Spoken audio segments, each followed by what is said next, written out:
I'm Paul Barrett. I'm Chief Technology Officer for NetScout's enterprise business. The world of IT is changing. IT organizations no longer consist of a small number of data centers and office locations. Now we have to think about hybrid environments. So sure, there's going to be some physical data centers, but there's going to be public cloud. There's going to be co-location facilities. We've got a lot of the workforce still working at home and probably will be for some time. This creates a much more complex attack surface, and we've got to maintain visibility.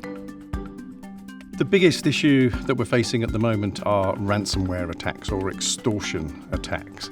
These have really grown in both number and complexity. Now, large organizations have got much better at more sophisticated backup strategies, disaster recovery strategies. So a modern ransomware extortion attack is more sophisticated in that typically the attacker will get inside the organization, find sensitive data, will actually exfiltrate that data out of the organization into their own hands before they encrypt that data inside the victim organization. So now if that organization goes, well, I can go to my backup and get an unencrypted version of that, the attacker will turn around and say, well, we already have a copy. And we're willing to put that on the internet, and this is sensitive information, so you still need to pay the ransom. And now, in addition to saying, hey, we've encrypted your data and we've got our own copy, they will also say, and we're going to launch a DDoS attack against your services in a week's time, for example, if you don't pay us.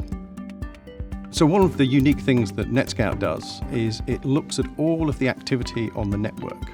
And it takes that activity by looking at the contents of packets and the behavior of devices on the network. And we convert that activity on the network into something we call smart data. And it's taking the raw network activity and turning it into something much more powerful, much more actionable. One of the really cool things that we can do is because we store the actual packets on the network, you can actually go back in time and you can see what happened and investigate what happened. There's a phrase in cybersecurity called defense in depth. And really the point there is you can't rely on any one technique or tool. You've got to have a comprehensive set of measures. This is an arms race, and we have to protect every single part of the attack surface that we have. The attacker only has to find one way of getting in, and then they're in.